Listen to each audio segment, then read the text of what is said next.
कई दिनों से काफ़ी प्रॉब्लम्स थी जिसकी वजह से लाइव आपसे जुड़ नहीं पाया, लेकिन कई दिनों के बाद आज मुझे लगता है कि इम्पोर्टेंट था लाइव जुड़ना आपके साथ।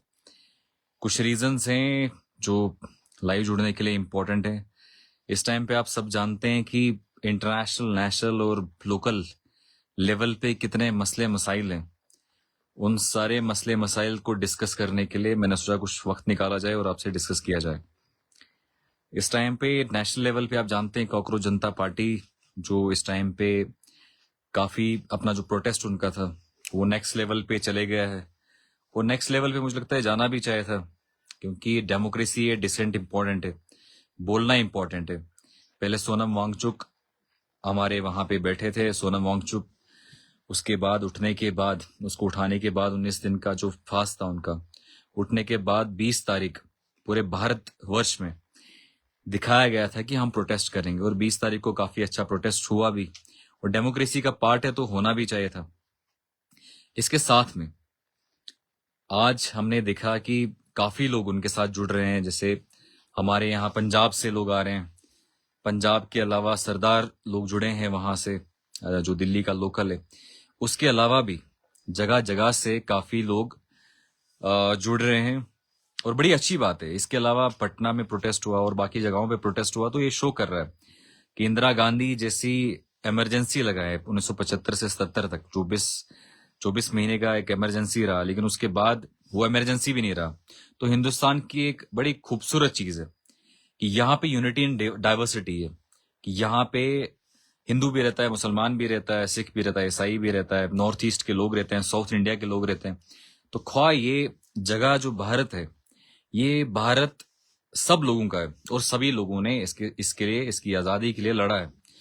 और कंधे से कंधा मिला के जहां पे भगत सिंह, राजगुरु सुखदेव था, वहीं पे मौलाना आजाद और बहुत सारे मुसलमानों ने भी लड़ा है, और सिख लोगों ने लड़ा है, और बाकी जितने भी थे सब ने लड़ा है। आरएसएस ने इस लड़ाई में कभी हिस्सा नहीं लिया, और आरएसएस ने तो उल्टा जी जनाब करके माफिया मांग के इन ब्रिटिश के लोगों से, सावरकर के अभी भी खतूत, काला पानी से जो खतूत बेचते थे इनको, वो भी मौजूद है। तो कोई भी डिक्टेटरशिप यहाँ चलाए, कोई भी फैसिस्ट रूल चलाए, यहाँ पे कोई गुंडागर्दी करे, जो नरेंद्र मोदी ने कई टाइम से चला के रखी थी, तो वो नहीं चलेगा। तो वो यहाँ के आम आदमी, यहाँ के लोकल आदमी, यहाँ का भारत का है हर एक, जितने भी सिटीजन है, वो अभी दिखा रहा है। ये बी आर अम्बेडकर का देश है जिसने संविधान बनाया है। ये बी आर अम्बेडकर का जो कॉन्स्टिट्यूशन ऑफ इंडिया था, जिसमें हर एक इंसान को अधिकार दिया गया था, right to equality, equal protection of law in equality for law था। वो चीजें यहाँ पे एग्जिस्ट करती हैं। यहाँ पे किसी का गुंडागर्दी, किसी गरीब पे अत्याचार, किसी गरीब पे जुल्म करना, ये बेसिकली ये इनका काम नहीं था। काफी लोग जुड़े हैं, अस्सलाम वालेकुम, वालेकुम सलाम, जितने भी लोग हैं, फिदा भाई, परवेज भाई, आसिफ भाई, अनस भाई, काफी लोग जुड़े हैं। सबको मेरी तरफ से भी सलाम, और वालेकुम सलाम जितने भी सलाम भेज रहे थे। इस टाइम पे जहां पे भी आप देख रहे हैं कि पूरे दिल्ली में इस टाइम जंतर मंतर पे जो चल रहा है, इंटरनेट के नाम पे देखो, इंटरनेट तो है, लेकिन 5G के नाम पे 5G तो है। अभी मैं किसी गांव में हूँ, ठकराई गांव में हूँ, लेकिन नेटवर्क का आप देख रहे हैं किस तरीके से नेट भी कट रहा है। और रिचार्ज लेना हो तो पूरा रिचार्ज लिया जाता है, लेकिन उसके बाद नेटवर्क, इंटरनेट जीरो है।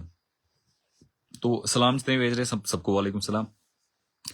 और आप देखें इस टाइम पे जो भी बात करता है, जो भी right to freedom of speech and expression, जो आर्टिकल 19(1) है, जिसमें बताया गया कि आपको बोलने की पूरी आजादी है। हाँ, इरफान भाई लिख रहे हैं राहुल गांधी जिंदाबाद। बिल्कुल, राहुल गांधी भी देखो, कल भी उनको उठा के, प्रियंका गांधी को उठा के बंद किया गया। हिंदुस्तान का सबसे बड़ा लीडर ऑफ अपोजिशन, उसको उठा के ये बंद कर दिए। आप मुझे बताओ कहाँ कहाँ अधिकार हैं, कहाँ वो जो राइट्स हैं, जो संविधान आर्टिकल 14 से आर्टिकल 32 तक संविधान में इतने आर्टिकल्स हैं, और सब अधिकार दिए गए हैं, एक आम आदमी को अधिकार दिए गए हैं, लेकिन कहाँ है वो अधिकार?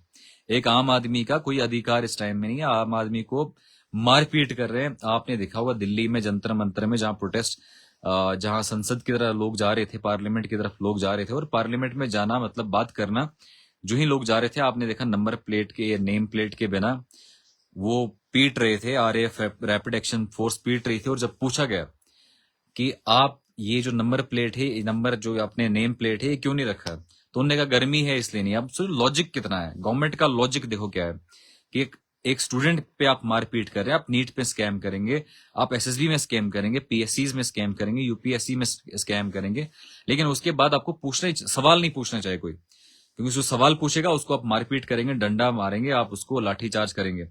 और वही मैं इस टाइम देख रहा था जो हिटलर के टाइम पे, या जो हमने देखा जलियांवाला बाग के टाइम में, जो जनरल डायर ने मारपीट किया, उसी तरीके से इस सरकार, जो मौजूदा सरकार है, वो इस टाइम पे मारपीट कर रही है और स्टूडेंट्स के साथ मारपीट कर रही है। और स्टूडेंट मांग क्या रहा है?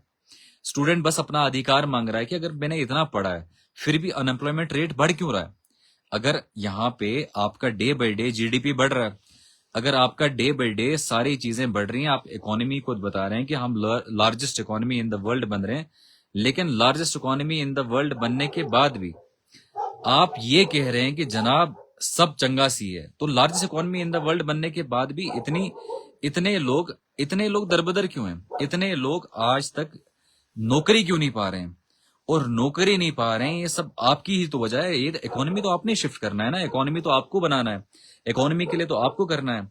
लेकिन बड़े अफसोस की बात है आज के टाइम पे, जहां पे रोजगार देना चाहिए था, जहां पे महंगाई कम होनी चाहिए थी, जहां पे भाजपा के लोग ये कहते हैं कि हमारी इकोनॉमी अब नेक्स्ट लेवल पे चली गई है, लेकिन वहीं पे जब ग्राउंड लेवल पे देखते हैं, ग्राउंड सिचुएशन में देखते हैं, एक नौजवान अभी तक नौकरी नहीं पा रहा है।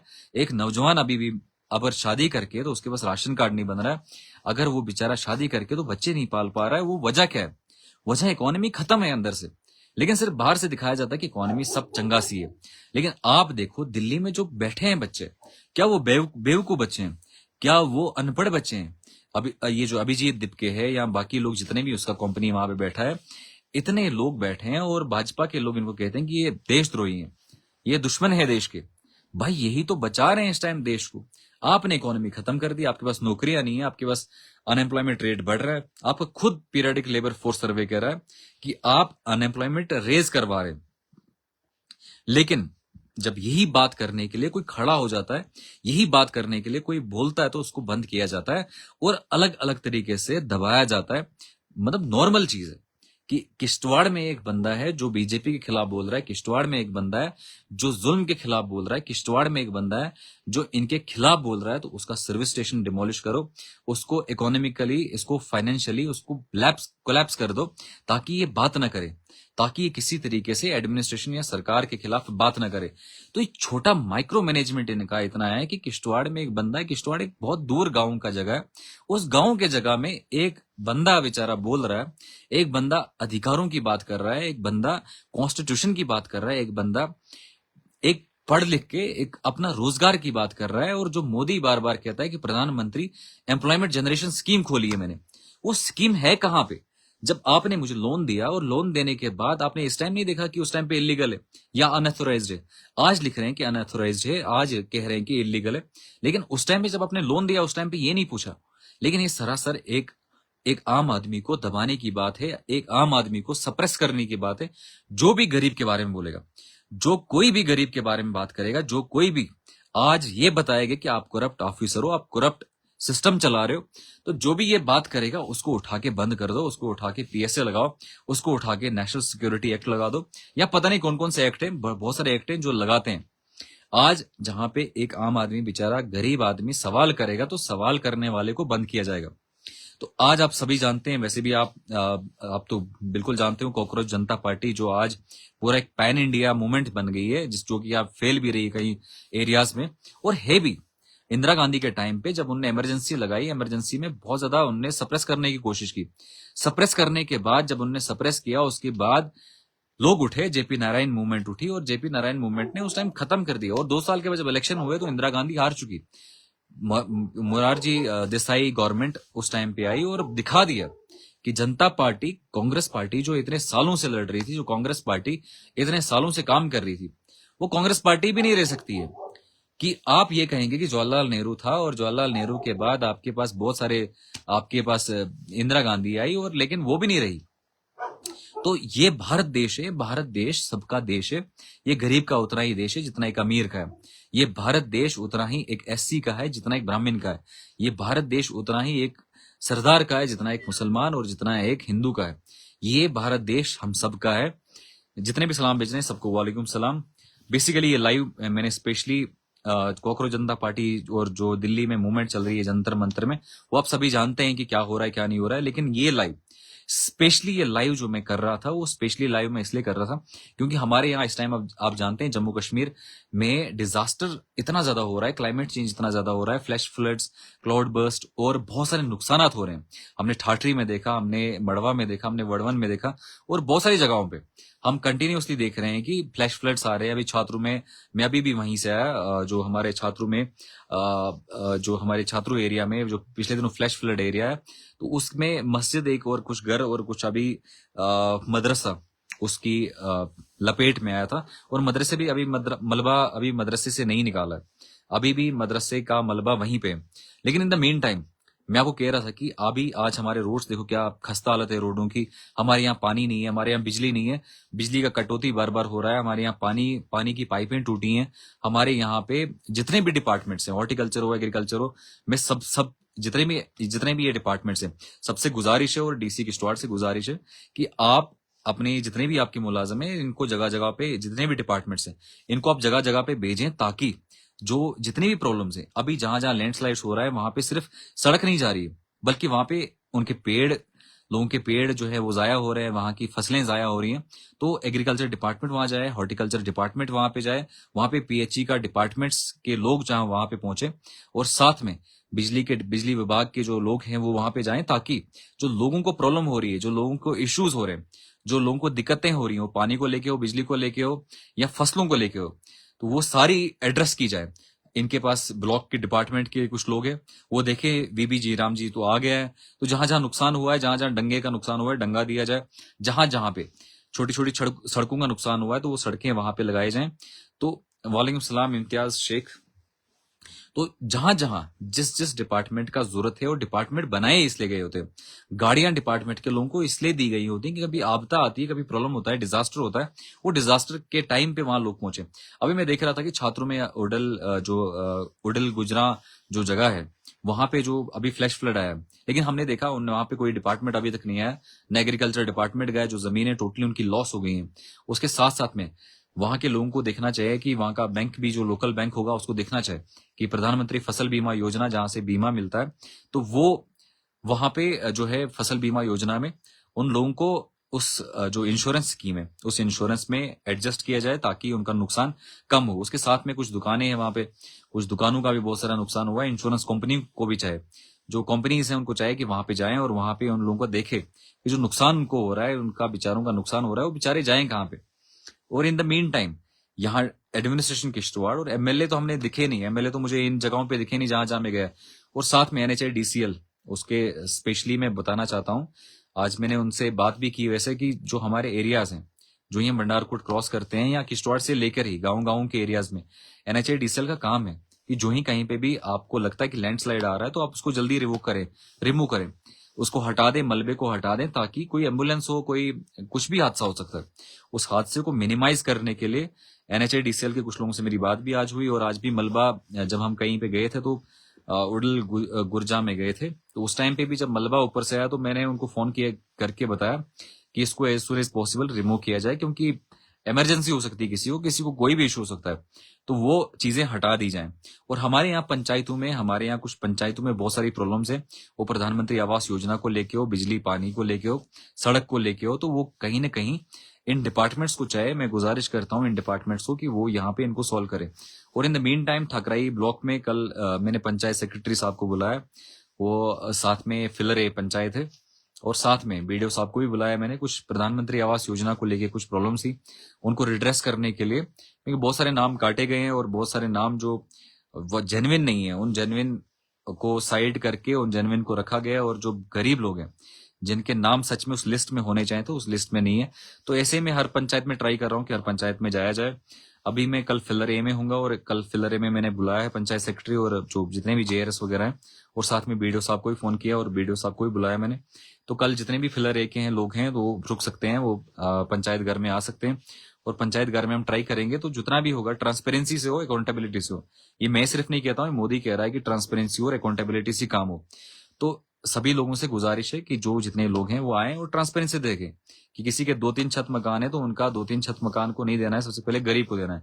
आपने 3 छत को देना है, 10 छत को देना है, 20 छत को देना है, आप दे दीजिए, हमें उससे दिक्कत नहीं है। लेकिन सबसे पहले प्रायोरिटी में गरीब चाहिए, सबसे पहले गरीब को मिलना चाहिए। ये नहीं कि गरीब का नाम काट के आप 10-10 हजार रुपए खा के, बहुत सारी कंप्लेंट्स भी आ रही हैं कि 10-10 हजार रुपए खाया है, कोई बिचौले बीच में रखे हैं, क्योंकि पंचायत बेस पे बिचौली मंडलियां होती हैं जो बीच में ब्रोकर्स होते हैं जिनको मैं दलाल कहता हूँ, तो वो भी होते हैं और 10,000 रुपए खा के वो गरीब का नाम कटवाते हैं, तो वो बिल्कुल गलत है।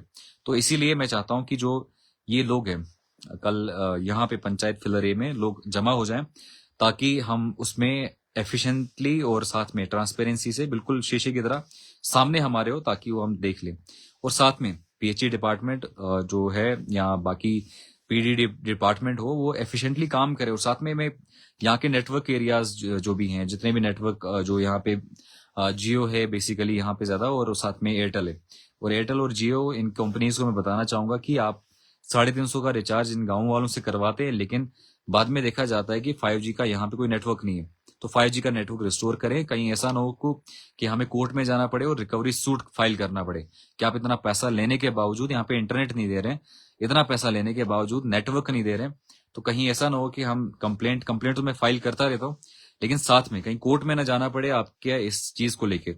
तो आज जितने भी गांव हैं हमारे यहाँ पे, छात्रु है, हमारे मड़वा वड़वन है, यहाँ पे बोंजवा एरिया है, केशवान एरिया है, तो मैं जहां पे भी जाता हूँ इन एरियाज में जब भी जाता हूँ तो यहाँ पे नेटवर्क नहीं है। 5G किसी एरिया में मुश्किल से मिलता है।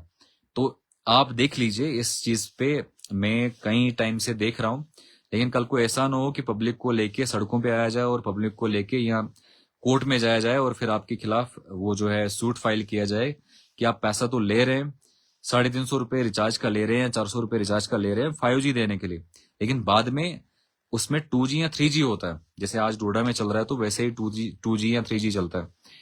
तो इन द मीन टाइम आप इस टाइम देख रहे हैं कि जो राइट विंग गवर्नमेंट है या जो गवर्नमेंट आप भाजपा की गवर्नमेंट है, वो भाजपा की गवर्नमेंट किसी न किसी तरीके से जो भी बात कर रहा है, जो सच्चाई की बात करता है, जो सच्चाई के साथ खड़ा होता है, उसको दबाने की पूरी कोशिश करते हैं।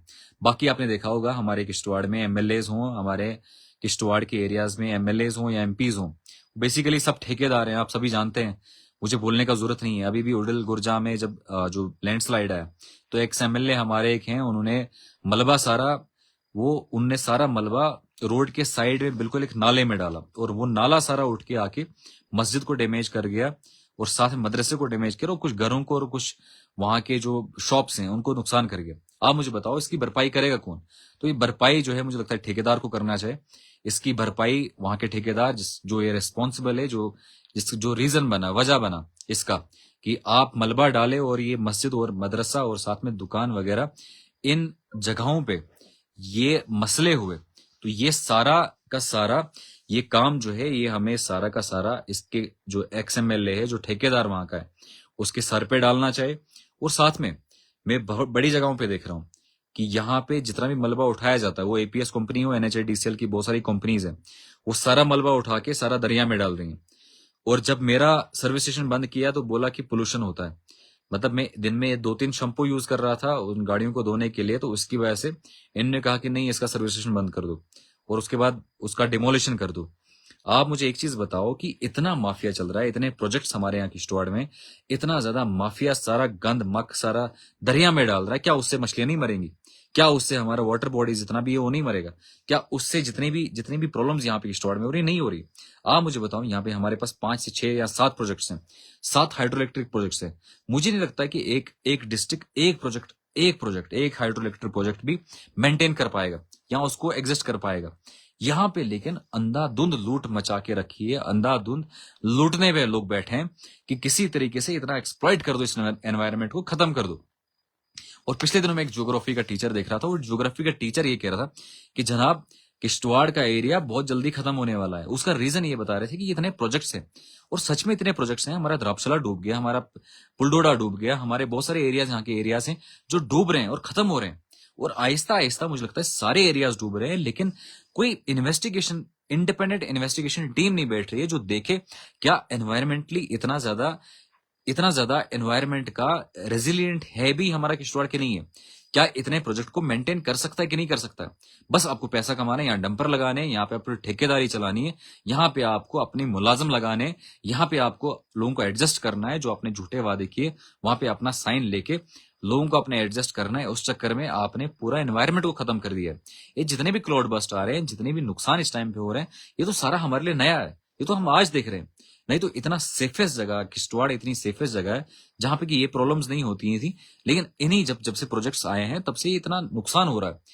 लैंडस्लाइड्स हो रही है यहाँ पे, इतने इन प्रोजेक्टों की वजह से लोग मर रहे हैं और लोग डिस्प्लेस हो रहे हैं, लेकिन कोई इन पे बात करने के लिए तैयार नहीं। क्यों? क्योंकि बात करेगा तो उसे पैसे लगाएंगे, बात करेगा तो उसको बंद किया जाएगा। लेकिन मुबशिर अतू, अस्सलाम वालेकुम। वालेकुम सलाम। You are doing good work. शुक्रिया शुक्रिया। देखो, हम जितने भी भाई इस टाइम जुड़े हैं, जितने भी लोग जुड़े हैं, वालेकुम सलाम अफसर जाकिर, जितने भी लोग जुड़े हैं, मुझे लगता है कि हम सबको एक चीज तो अंडरस्टैंड करना चाहिए। ठीक है, हम रील्स देखते हैं, हम मूवीज देखते हैं, हम अपने बिजनेस में बिजी हैं या बहुत सारी चीजों में बिजी हैं, लेकिन कल जब हमारी नेक्स्ट जनरेशन के बच्चे आएंगे, जो हमारे यहाँ इस टाइम की जनरेशन के बच्चे हैं, जब उनको पढ़ा रहे हैं तो वहाँ नीट के लिए भेजते हैं तो नीट में स्कैम होता है। जब हम उनको यूपीएससी या जेकेपीएससी के लिए भेजते हैं तो वहां स्कैम होता है। जब किसी और एग्जाम के लिए भेजते हैं तो वहां स्कैम होते हैं। तो देखा जाए तो हर जगह स्कैम हो रहा है।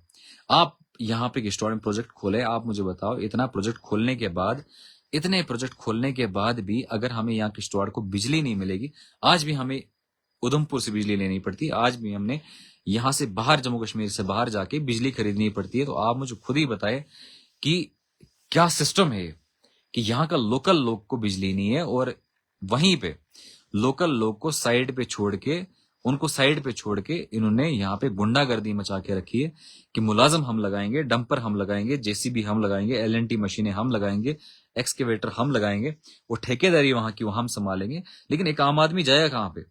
पैरामीटर हम सेट करेंगे, यही पैरामीटर सेट करेंगे, यही क्राइटेरिया सेट करेंगे, यही सब कुछ सेट करेंगे, लेकिन फिर एक आम आदमी जाएगा कहाँ पे? एक आम आदमी इस टाइम बिजली के बगैर है, एक आम आदमी बेचारा पानी के बगैर है, एक आम आदमी बेचारा सड़क के बगैर है, और सड़क कहीं खराब होती है तो उसको महीने के बाद ठीक किया जाता है, कहीं पे कोई और मसला होता है तो उसको 1-2 महीने के बाद ठीक किया जाता है। लेकिन बोलने वाला कोई नहीं है, पूछने वाला कोई नहीं है। अभी उडिल गुजरा में जो मसला हुआ, वहां के एमएलए हमने देखे नहीं, और यहाँ के एमएलए उठ के दिल्ली चले जाते हैं, जंतर मंतर बैठ के बात करते हैं स्टेटहुड की। और जिस टाइम मैनिफेस्टो उमर अब्दुल्ला का आया, उमर अब्दुल्ला ने उस टाइम इलेक्शन लड़ा, उस टाइम कहा कि हम 370 को और 35A को रिस्टोर करेंगे, लेकिन ना वो 35A मिला और ना ही हमें वो 370 मिला। आप मुझे बताओ, महाराष्ट्र में अगर 371 है, अगर गुजरात में 371 है, अगर मणिपुर और बाकी जगहों पे 371 A B C D E है, तो हमारे यहाँ किश्तवाड़ में या हमारे यहाँ जम्मू कश्मीर में जो 35A और 370 था, उससे प्रॉब्लम क्या था?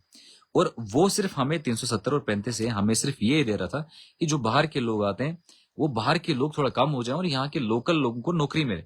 और जैसे हम देखते हैं जय महाराष्ट्र या महाराष्ट्र फर्स्ट देखते हैं या गुजरात फर्स्ट देखते हैं, जहां पे कि लोकल लोगों को पहले लगाया जाता है, फिर जाके जो वैकेंसी बचती है तो फिर जाके बाहर लगाया जाता है। आप मुझे बताओ, जम्मू कश्मीर में 2019 के बाद वादे किए गए कि यहाँ पे 2 करोड़ नौकरियां दी जाएंगी। उमर अब्दुल्ला जब बना, उसने कहा 2 लाख नौकरियां दी जाएंगी, लेकिन कहाँ पे है नौकरियां तो हमें दिखने को मिलती नहीं है।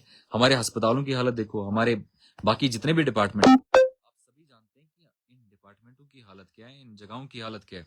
अस्पतालों में डॉक्टर नहीं है, लेकिन बात करने वाला कोई नहीं है। जब भी जाएंगे तो पॉलिटिक्स करेंगे, ये नहीं कहेंगे कि इतना पैसा दिया जाए या डॉक्टर को मंगवाया जाए। एक एएमओ बेचारा वो कितना काम करेगा? मैं भी हॉस्पिटल में बहुत बार गया और देखा, ठीक है, हो सकता है कि डॉक्टर का बिहेवियर या पैरामेडिकल स्टाफ का बिहेवियर नहीं होगा, लेकिन फैसिलिटी देना किसका है? इंफ्रास्ट्रक्चर देगा कौन? इंफ्रास्ट्रक्चर तो एमएलए का काम है। लेकिन वो धर्म की राजनीति करेंगे। वो असेंबली में जाके ये क्यों नहीं बोलते हैं कि डीएनबी हमें किश्तवाड़ के लिए चाहिए? वो ये क्यों नहीं बोलेंगे कि किश्तवाड़ के लिए हमें ये काम चाहिए, हमें यहाँ पे यूरिन कल्चर नहीं होता है, वो होना चाहिए। एमआरआई का मशीन लाया, रिबन काट दिया, उसके बाद कोई एमआरआई दिखाई नहीं। उसके बाद रोड का रिबन काटा, और रोड के बाद रिबन काटने के बाद हमने वो रोड देखा नहीं कहीं। और नालियों के रिबन काटे गए, पता नहीं किस किस चीज के रिबन काटे गए। ये भाजपा के लोग रिबन काटने के बाद धर्म की राजनीति करते हैं, लेकिन ये नहीं देखते कि रिबन काटा उसके बाद काम क्या किया। आपने रिबन काटा, पूरी दुनिया को पता चला, एमआरआई मशीन आया, डोडा में एमआरआई मशीन नहीं है, किश्तवाड़ में एमआरआई मशीन है। पूरे चनाब वैली के लोगों ने बोला अब एमआरआई कराने के लिए किश्तवाड़ जाएंगे, लेकिन किसी ने पूछा उसके बाद कभी कि एमआरआई मशीन है कहाँ पे? लेकिन कोई पूछने वाला नहीं, क्योंकि पूछेगा तो उनको आप पता है कि भाजपा लोगों से पूछेंगे तो वो पीएसए लगाएंगे, या पता नहीं कौन सा एक्ट लगा देंगे, या बिजनेस बंद कर देंगे, या वो जो है ईडी भेज देंगे, या कुछ और कर लेंगे। तो इसी तरीके से लोगों को डराया जाता है, इसी तरीके से लोगों को बेवकूफ बनाया जाता है। लेकिन कहीं ना कहीं ये जो सीजीपी है, कॉकरोच जनता पार्टी है, जो दिल्ली में जो इस टाइम पे प्रोटेस्ट हो रहा है, वो कहीं ना कहीं ये रिप्रेजेंटेशन है, इंडिया के एसेंस का रिप्रेजेंटेशन है। ये हिंदुस्तान जो रियल हिंदुस्तान है, जो हिंदुस्तान गांधी जी सेट करके गए थे, जो BR अम्बेडकर सेट करके गए थे, चंद्रशेखर आजाद सेट करके गए थे, या उसके अलावा हमारे जितने भी फ्रीडम फाइटर्स थे, जो भी इंडियन नेशनल कांग्रेस में फ्रीडम फाइटर थे, सब जो सेट किया था, वही स्टैंडर्ड, वही क्राइटेरिया सेट करने के बाद, आज के उस टाइम के बाद, ये क्राइटेरिया सेट करने के बाद लोगों ने ये बोला था कि हमारा हिंदुस्तान यूनिटी एंड डाइवर्सिटी होगा। यहाँ पे डाइवर्सिटी है, लेकिन उस डाइवर्सिटी में यूनिटी होगा, और यूनिटी का बेसिस कॉन्स्टिट्यूशन होगा, संविधान होगा। यूनिटी का जो कंसेंसस बनेगा वो इस बात पे बनेगा कि सब बराबर हैं, जो आर्टिकल 14 भी है, right to equality and equal protection of laws, equality before law. वो प्रधानमंत्री यहाँ का हो, वो यहाँ सबसे छोटा गरीब बंदा हो, वो सारे के सारे बराबर हैं, कोई बड़ा कोई छोटा नहीं है।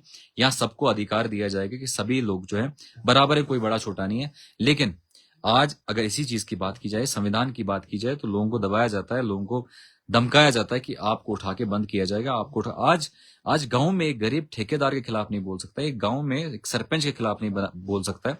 आज कोई एमएलए तो उसके खिलाफ नहीं बोल सकता है। क्यों? एमएलए साहब उसको उठा के अंदर करवा देंगे, कोई सरपंच साहब उसको उठा के, ठेकेदार उसको उठा के बंद करवा देगा। तो जुबानें काट दी गई हैं, बंद की गई हैं। आज अगर बोलते हैं वॉइस टू वॉइस लेस है, जिससे बहुत सारे लोगों को वॉइस टू वॉइस लेस कहते हैं, कोई एमएलए हो, कोई लीडर हो, उनको वॉइस टू वॉइस लेस इसलिए कहते हैं क्योंकि वो बात करते हैं। अब वो वॉइसलेस बात क्यों नहीं कर रहा है? क्योंकि उसको ठेकेदार ने डरा के रखा है, क्योंकि उसको एमएलए ने डरा के रखा है, वो बात नहीं करता है। बहुत सारे लोग आते हैं हमारे, जब भी जहां जाता हूं, लोग डरते हैं, बोलते हैं नहीं आकिब साहब हम डरते हैं, हम नहीं बोल सकते हैं। पूछा क्यों नहीं बोल सकते? बोला नहीं, ठेकेदार साहब जो है रात को उठा लेंगे, पुलिस थाने से उठवा लेंगे। लेकिन कहीं ना कहीं हमें जागने की जरूरत है, लोगों को जागने की जरूरत है। जब तक ना आप लोग जागेंगे, जब तक ना आप ये लोग समझेंगे, अपने अधिकारों को समझेंगे, ये समझेंगे कि हमारे जो अधिकार है वो क्या है। एक पब्लिक सर्वेंट है, उसको पब्लिक सर्वेंट ही बोला जाएगा। एक कोई भी बंदा जो सरकारी नौकरी करता है, तो वो सरकारी नौकरी, जो सरकार को पैसा मिलता है, वो हमारे मेरे और आपके जेब से जाता है। तो ये समझना है, ये आपको और मैंने समझना है। कभी भी तहसीलदार के दफ्तर में जाओ, कभी भी डीसी के दफ्तर में जाओ, तो जी जनाब माई बाप करके नहीं जाओ। इसीलिए तो आजादी ली थी। वो सफेद चमड़ा अब बदल चुका है, अब काले चमड़े से बदल चुका है। लेकिन कहीं ना कहीं हमें देखना चाहिए कि जो धांधलियां हो रही हैं, जो जितने भी प्रॉब्लम्स हो रही हैं, जितने भी इश्यूज हो रहे हैं, वो हमारे किसी भी डिपार्टमेंट, किसी भी विभाग में हो रहे हैं। सबसे ज्यादा डिपार्टमेंट आरडीडी डिपार्टमेंट है। आपको पता है कितने इश्यूज हैं, कितनी प्रॉब्लम्स आरडीडी डिपार्टमेंट। एक गरीब को बेचारे को आज तक मटेरियल नहीं दिया गया, और फिर कहते हैं कि नहीं एक गरीब ही चोर है क्योंकि ये काम नहीं करता। वो जनाब काम कैसे करेगा? आप डंगा बनवा रहे हैं उससे, और आप मटेरियल नहीं डाल रहे हैं, आप उसको सीमेंट नहीं दे रहे हैं, आप उसको पत्थर नहीं दे रहे हैं, आप उसको मटेरियल नहीं दे रहे हैं, उसके बाद कह रहे हैं कि गरीब चोर है। वो गरीब कैसे चोर हो गया? और बहुत सारे दलाल इनके हैं जिनको मटेरियल थोड़ा बहुत मिलता है, 5 से 10% लोगों को गाँव में मिलता है, 90% बेचारे मटेरियल के बगैर होते हैं। तो जो 10% होते हैं, ये वाह वाह मोदी, घर घर मोदी, इसी तरीके से वाह वाह बीडीओ साहब, वाह वाह VLW साहब, ये करने वाले होते हैं। तो वही उस फेसबुक पे आते हैं, वही हर जगह आते हैं, वही उनकी वाह वाह करने आते हैं। लेकिन देखा जाए 2007 में जब स्कीम आई, 2007 के बाद 2026 में स्कीम खत्म हो गई। अब वीबी राम जी आया, अब पता नहीं उसमें क्या होगा क्या नहीं होगा। लेकिन इस टाइम पे भी एक गरीब को चोर बोला जाता है, क्योंकि उस गरीब को मटेरियल नहीं दिया जा रहा है। गलती इनकी है। उस गिल्ड का पैसा किसको दिया जाता है? किसी के खाते में डाला जाता है, और उसको बोला जाता है कि 10% तू रखना, 90% हमें देना। और मटेरियल डालने के लिए 25 लाख का मटेरियल डलवाया जाता है किसी पंचायत में, 2 लाख का मटेरियल नहीं डलता है। उसके बाद उस ठेकेदार को बोला जाता है कि बाकी 23 लाख हमारे जेब में जाना चाहिए, हमारे पास आना चाहिए। चेक पहले काटे जाते हैं और चेक पहले लिए जाते हैं। लेकिन कहीं ना कहीं आपको जागने की जरूरत है, हमें जागने की जरूरत है। हम जागेंगे तभी ये सिस्टम ठीक होगा, तभी ये सिस्टम बदलेगा। वालेकुम सलाम। वालेकुम सलाम। आज जैसे कि आप जानते हैं क्लाइमेट का काफी ज्यादा इशू हो रहा है, बारिशें काफी ज्यादा हो रही हैं। प्रेफर करें ना, ट्रैवल मत करें, इन टाइम पे ट्रैवल ना ही किया जाए तो बेहतर है। और इन द मीन टाइम जो भी प्रॉब्लम्स होती हैं अभी इस टाइम पे, इंसानियत के नाते सारे एक दूसरे के साथ खड़े हो जाएं। प्रॉब्लम्स प्रॉब्लम्स जो हैं वो किसी के साथ भी कभी भी आ सकती हैं। हम ये सोचते हैं कि हमारे साथ प्रॉब्लम है, आज किसी और के साथ प्रॉब्लम है, कल मेरे साथ नहीं होगी तो किसी के साथ भी। तो इंसानियत के नाते हम खड़े हो जाएं, इंसानियत के नाम से हम खड़े हो जाएं। वो हिंदू हो, मुसलमान हो, सिख हो, ईसाई हो, कहीं पे भी किसी का भी डैमेज होता है, जैसे आप जानते हैं कश्मीर में हो अभी, बीरवा में, बीरू में, जो हमारे यहाँ बडगाम में है, या अनंतनाग में है, या जम्मू में बहुत सारा नुकसान हो रहा है। यहाँ रजौरी में रिसेंटली, रजौरी के बस स्टैंड में वहाँ नुकसान हुआ, या हमारे कई एरियाज में भी, ठाठरी में हुआ है, अभी उड़ल गुरजा किश्तवाड़ में हुआ। तो हमारे कई एरियाज में ये प्रॉब्लम हो रही है। तो कहीं ना कहीं हम सभी लोगों को खड़ा होना चाहिए एक दूसरे के साथ मिलके, इस पॉलिटिक्स को साइड रख के इस इंसानियत की बात करने के लिए हमें सबको एक जगह पे, एक प्लेटफॉर्म पे खड़ा होना चाहिए। इनकी सियासत, इनकी बाकी चीजें, बहुत सारे लोग देखे मैंने, सुनील शर्मा देखा यहाँ किश्तवाड़ से उठ के, यहाँ हमारे उड़ल गुर्जर में जो छात्रों में प्रॉब्लम हुआ, यहाँ ठाठरी में प्रॉब्लम हुआ, यहाँ नहीं आए, यहाँ से ठाठरी पहुंचे सियासत करने के लिए कि वहां पे क्लाउड बस्ट हुआ, या वहां पे जो है वो सैलाब आया। लेकिन यहाँ पे क्या सैलाब नहीं है क्या? यहाँ पे ये लोग नहीं रहते हैं जहां से वोट लिए हैं, जहां से ये चीजें की हैं, वहां लोग नहीं जाते हैं। लेकिन इन द मीन टाइम आपको समझने की, ये चीजें समझने की आपको जरूरत है। आप भी देखिए, खड़े हो जाइए, अपने अधिकारों के लिए खड़े हो जाए। मैं आपके साथ लाइव में फिर जुड़ूंगा, क्योंकि काफी बीच में प्रॉब्लम्स हुई, उनकी वजह से आपसे लाइव में जुड़ नहीं पाए। आप वो जानते हैं सर्विस स्टेशन का इशू हुआ, बाकी इशूज हुए। आपके साथ फिर जुड़ेंगे इंशाल्लाह लाइव में, तब तक के लिए सलाम।